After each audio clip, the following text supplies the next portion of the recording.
Climbing in Queen Creek started in the 1970s. Kent Brock and Don O'Keely were the first known climbers to visit Queen Creek with the intent of scaling their pocketed walls. Since then, hundreds of routes and thousands of boulder problems have been put up, and climbers have come from all over to test their skills. We have only been climbing in Queen Creek for about 2 years, but in that time it has become very important to us.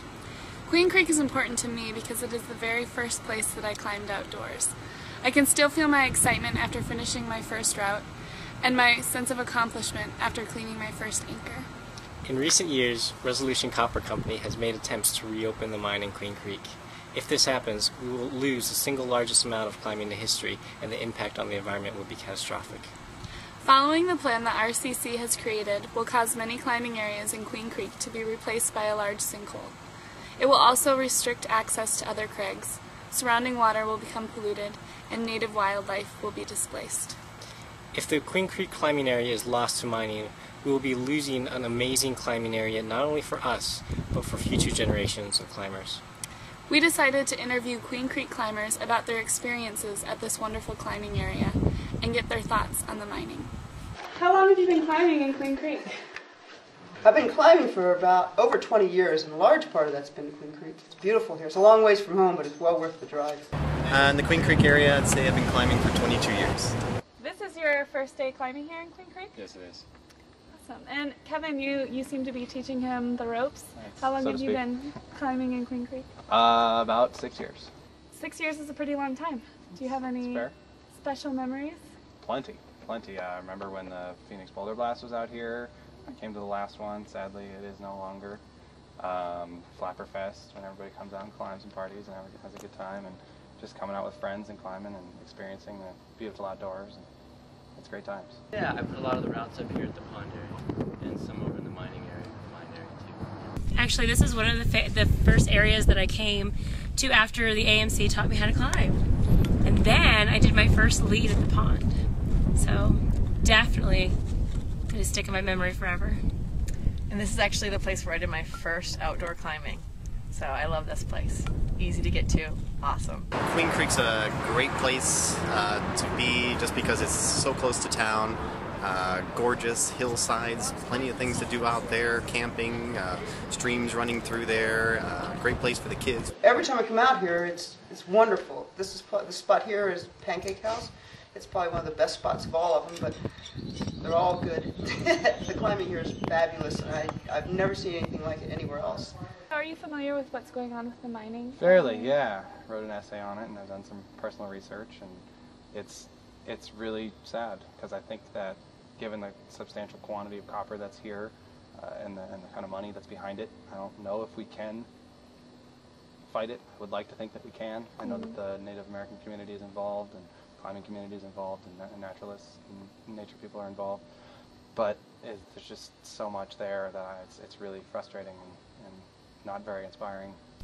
Well, it's really upsetting. I mean, I understand that this is a huge area that has most of the copper this side of the United States, but it's a beautiful environment, and with the mining it's going to take that away for the animals, for the climbers, for everyone to enjoy, even hikers. So it's really upsetting, and I hope that we can do something about it to stop it in some way.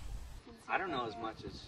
Well, I know that they had the big deal on, and it just fell through since the senator, they just got him for his dirty dealings. As far as I know, nobody knows what's happening with it. I read about it maybe a year and a half ago or so in one of the climbing magazines. I don't remember which one, that they were going to close it down and block mine everything. It seems a shame if they close it off to. Yeah. I mean, it's been a disappointment to not be able to make it out to Lower Devils. Which is the best area here. There's so much that exists here that isn't anywhere else in Arizona. I mean, the wildlife, the fact that there are constant running water sources here in Arizona, those are hard to find. Right.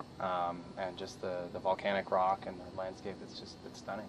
It'd be really sad to see it all go. One of the best things about Arizona is that there's so much protected land and so much natural resources, and you don't get that in other parts of the country because so much has been destroyed due to, short-sightedness and, how much money can we make off this now? And I think, as citizens of the world, we need to tread lightly. And it's just really upsetting when in this day and age, in the 21st century, we're still seeing people basically going directly opposed to that, and no one being really able to stop them. It's upsetting. Well, I'd just like to try to, keep as much climbing for the public as possible. I'm not against mining, but just hope we can find a way to do it so that the environment stays fairly intact, and we get to continue to come out here for a half day or full day climbing and go home and be with our families and kids. Feelings I have, it really sucks that it's happening. We had a feeling this may be happening for many years, just because we knew that the place was valuable, not just to climbers, but to everyone else as well. I hope we can at least keep it open as long as we can, if not permanently. And I know there's work on Tamo as a replacement area, which I don't think anything could replace this. Yeah. We hope to see you out here again. He hadn't even started climbing yet. He's like, dude, we gotta start doing this every week. I'm loving this. Loving this. Words of wisdom to the climbers out there and stuff. Keep the faith. This is a big fight, so to say. We do want to share climbing with the mining, so if everyone just keeps the faith on it, we will end up with something out of this. What can people do to get involved? People, just climbing itself should give you involvement and stuff. Don't be afraid. If you see that the mining is wrong and is taking away a playground for not just the climbers, for the birders, taking away Indian history, taking away all this stuff, I think the biggest thing is that you should get involved, not just let it go away and then complain about it.